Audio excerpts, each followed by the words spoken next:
Hello friends, નમસ્કાર. My self Nilesh. મેં એક વિડીયો સિરીઝ ચાલુ કરી છે જેમાં ભારતની સ્વતંત્રતા લડવૈયાઓ, શૂરવીરો અને જે મહાન હસ્તીઓ થઈ ગઈ છે એમના જીવનને વિડીયો સ્ટોરીમાં કવર કરીશ. એમના જીવનના આદર્શો વિશે આપણે જાણીશું અને જો એનું અનુસરણ કરીએ તો એને જ સાચી શ્રદ્ધાંજલિ આપી કહેવાશે. તો આવો શરૂ કરીએ. આજના આ વિડીયોમાં હું કવર કરવા જઈ રહ્યો છું રવિન્દ્રનાથ ટાગોરની જીવનયાત્રાને. ગુરુદેવ તરીકે ઓળખાતા રવિન્દ્રનાથ ટાગોર એક ફેમસ કવિ, લેખક અને સમાજ સુધારક હતા. એમને સાહિત્ય જગતમાં અને ભારતની આઝાદીની જે મુવમેન્ટ હતી એમાં કાયમી છાપ છોડેલી. એમનું ઓવરઓલ જીવન ક્રિએટિવિટી, સ્પિરિચ્યુઆલિટી અને દેશભક્તિથી ભરેલું હતું. તો આવો એમના જીવનને યાદ કરીએ. રવિન્દ્રનાથ ટાગોરનો જન્મ 7 મે 1861ના રોજ કોલકાતા, વેસ્ટ બેંગોલમાં એક શ્રીમંત અને સાંસ્કૃતિક રીતે પ્રસિદ્ધ પરિવારમાં થયેલો. તેઓ 13 ભાઈ બહેનોમાં સૌથી નાના હતા અને નાનપણથી જ એમને કલા અને સાહિત્ય પ્રત્યે ખૂબ જુસ્સો હતો. એમને ટ્રેડિશનલ શિક્ષણમાં બિલકુલ રસ ન હતો અને એક રીતે જોવા જઈએ તો એમને ટ્રેડિશનલ શિક્ષણ ગમતું જ ન હતું. એમને મોસ્ટ ઓફ એજ્યુકેશન એમના ઘરે જ લીધેલું. પ્રાઇવેટ ટીચર્સ એમના ઘરે જઈને ભણાવતા. 16 વર્ષની ઉંમરે એમને ભાનુશી નામનું પબ્લિકેશન બહાર પાડેલું અને સાથે સાથે કલા, સ્ટોરી ટેલિંગ અને ફિલોસોફી એક્સપ્લોર કરવાનું ચાલુ કરેલું. જ્યારે તેઓ 17 વર્ષના હતા ત્યારે કાયદાના અભ્યાસ માટે બેરિસ્ટર બનવાની પરિવારની જીદને લીધે ઇંગ્લેન્ડ ગયેલા. પણ એમાં એમને બિલકુલ રુચિ ન હતી કારણ કે તેમનું રિયલ કોલિંગ કલા અને સાહિત્ય જગતનું હતું. એટલે એ રહ્યા ડિગ્રી લીધા વિના 2 વર્ષમાં પાછા ઇન્ડિયા આવ્યા. 20 થી 30 વર્ષના જ્યારે તેઓ હતા ત્યારે એમને કલા જગતમાં, કલા અને સાહિત્યના જગતમાં એક મજબૂત સ્થાન મેળવી લીધું હતું. ટાગોરે 8 વર્ષે પહેલી કવિતા લખી હતી જેનાથી આપણે સમજી શકીએ કેવી ઉમદા, કેવી પ્રતિભાશાળી વ્યક્તિ હશે. એમના સાહિત્ય કાર્યો પ્રકૃતિ, મનુષ્ય લાગણીઓ અને આધ્યાત્મિકતાથી ભરેલા હતા. એમના મેરેજ 22 વર્ષની ઉંમરે થયેલા. એમને ટોટલ 5 સંતાન હતા. 30 થી 40 વર્ષમાં એમને ઘણા એવા પર્સનલ લોસીસ બી થયેલા. એમાં એમને પત્ની, 2 બાળકો અને પિતા ગુમાવેલા. એ ટ્રેજેડીઝથી એમના જીવનમાં ખૂબ ઊંડી અસર થયેલી અને જેનું રિફ્લેક્શન એ એમના કાર્યોમાં જોવા મળ્યું. તેના થકી તેઓ વધુ ચિંતનશીલ અને આધ્યાત્મિક બન્યા. આમ બી દરેકના જીવનમાં કંઈક ને કંઈક એવી ટ્રેજેડી થતી હોય છે કે જેના લીધે આખું એનું જીવન પરિવર્તન થઈ જાય છે. તો એવું જ કંઈક રવિન્દ્રનાથ ટાગોર સાથે થયેલું 30 થી 40 વર્ષની ઉંમરમાં. રવિન્દ્રનાથ ટાગોરે 1911માં જન ગણ મનની રચના કરેલી, જે પછી ભારતનું રાષ્ટ્રગીત બન્યું. અને એ ગીતમાં એમને પોતાનું ડ્રીમ, અખંડ અને આઝાદ ભારતનું ડ્રીમ રિફ્લેક્શન કરેલું. ઇન્ટરેસ્ટિંગ વાત એ છે કે આપણા પાડોશી દેશ બાંગ્લાદેશનું રાષ્ટ્રગીત અમર સોનાર બાંગ્લા બી ટાગોરે લખેલું. તેમને પોતાના જીવનકાળ દરમિયાન 2000થી વધુ ગીતો, 50થી વધુ નાટકો, 100થી વધુ ટૂંકી વાર્તાઓ અને અસંખ્ય નિબંધો લખ્યા. અને સાહિત્ય જગતમાં આ રીતે એક મોટું યોગદાન આપેલું છે. 1913માં 52 વર્ષની ઉંમરે તેમને નોબેલ પ્રાઇઝ ફોર લિટરેચર મળેલું.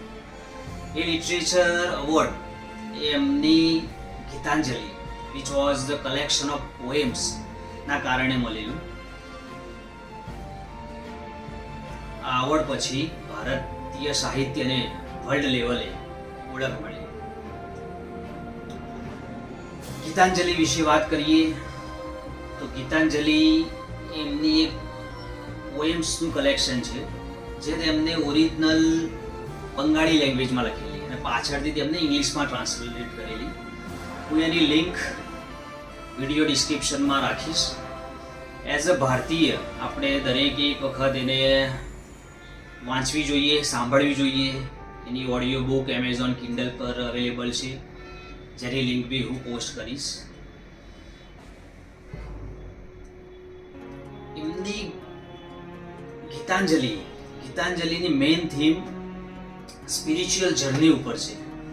Spiritual journey of soul to divine, એટલે આત્માની પરમાત્મા સુધીની જે સફર છે એમાં એમને દર્શાવેલી. એ મૂળભૂત પોએમ્સ રૂપી પ્રાર્થના છે, પ્રાર્થનાઓનું કલેક્શન છે, જેમાં ટાગોરનું ભગવાન પ્રત્યેનું ડિવોશન, મનુષ્ય પ્રત્યેની લાગણીઓ, ભગવાન પ્રત્યેનું ગ્રેટિટ્યુડ અને આનંદની લાગણીઓ આપણને જોવા મળે છે. ટાગોરે પોતાના વિચારો કન્વે કરવા માટે પ્રકૃતિ, માનવ જીવન અને પરમાત્માના કનેક્શનનો યુઝ કરેલો. ગીતાંજલિના ટોનમાં તમને ઇન્ટ્રોસ્પેક્ટિવ અને મેડિટેટિવની ઝલક જોવા મળશે. ટાગોર એક ફિલોસોફર બી હતા. એમની ફિલોસોફી યુનિવર્સલ હાર્મનીમાં ખાસ હતી. તેઓ માનતા હતા જીવનના દરેક પાસામાં પરમાત્મા છે અને મનુષ્યએ પ્રેમ, નમ્રતા અને ભક્તિથી જ્ઞાન મેળવવું જોઈએ. આવી એમની ફિલોસોફી હતી. 50ના દાયકામાં તેઓ ભારતીય સ્વતંત્રતાની જે મુવમેન્ટ ચાલુ હતી એનો સક્રિય અવાજ બન્યા. ટાગોર પોતે અહિંસક હતા. તેઓ હિંસામાં નહોતા માનતા, જોકે તેમને સ્વતંત્રતા મુવમેન્ટનો પૂરેપૂરો સપોર્ટ કરેલો. તેઓ સ્વતંત્રતાના માર્ગ તરીકે શિક્ષણ અને સાહિત્યના આદાન પ્રદાનને માનતા. આપણને વિચાર આવે આવું કઈ રીતે પોસિબલ. તેમની એક કવિતા where the mind is without fear, જે બહુ ફેમસ છે, એમાં એમને અખંડ અને સ્વતંત્ર ભારતનું પોતાનું વિઝન રજૂ કરેલું. તેમને પોતાના લખાણોનો ઉપયોગ દેશભક્તિ માટે અને લોકોને પ્રેરણા આપવા માટે કરેલો. 58 વર્ષની ઉંમરે 1919માં જલિયાવાલા બાગ હત્યાકાંડ પછી બ્રિટિશ અત્યાચારોના વિરોધમાં એમને પોતાનો નાઇટહુડ એવોર્ડ પાછો આપેલો, જે બ્રિટિશ શાસન સામે એક બોલ્ડ એક્શન હતું. 60 વર્ષની ઉંમરે 1921માં એમને વિશ્વ ભારતી યુનિવર્સિટીની સ્થાપના કરી, જેનો મૂળ હેતુ પ્રકૃતિના સુમેળ સાથે સર્વાંગી શિક્ષણ પૂરું પાડવાનો હતો. આ યુનિવર્સિટી આજે શિક્ષણ, સાહિત્ય અને ક્રિએટિવિટીનું વિશ્વ કેન્દ્ર બન્યું છે. 60ના દાયકામાં ટાગોરે પેઇન્ટિંગ કરવાનું ચાલુ કર્યું અને એ વખત એમને અલગ પ્રકારની કલાકૃતિઓ બનાવી. એમને રવિન્દ્ર સંગીત બી કમ્પોઝ કરેલું, જેમાં 2000થી વધુ સોંગ્સનું કલેક્શન છે. એ સોંગ્સની લિંક હું ડિસ્ક્રિપ્શનમાં મૂકીશ, જે તમે સાંભળી શકો છો. એમાં તમને ઇન્ડિયન વેસ્ટર્ન મેલોડીઝનું બ્લેન્ડિંગ જોવા મળશે, તો જરૂરથી સાંભળજો. ટાગોરનું અવસાન 80 વર્ષની ઉંમરે 7 મે 1941ના રોજ એમના પરિવારના ઘરે કોલકાતામાં થયેલું. તેમને છેલ્લા વર્ષો જીવન પ્રત્યે ઊંડાણપૂર્વક વિચાર કરવામાં વિતાવ્યા હતા અને સાથોસાથ લખવાનું, પેઇન્ટ કરવાનું અને લોકોને પ્રેરણા આપવાનું ચાલુ રાખ્યું હતું. તેઓ કલા, સાહિત્ય અને વિચારોનો વારસો છોડી ગયા છે, જે આપણી અને આવનારી પેઢીઓને પ્રેરણા આપતું રહેશે.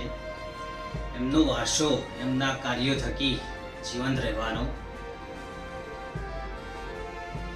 રવિન્દ્રનાથ ટાગોરના જીવનને આટલું એક્સપ્લોર કરી હું કહી શકું કે એમનું જીવન સફર અસાધારણ હતું.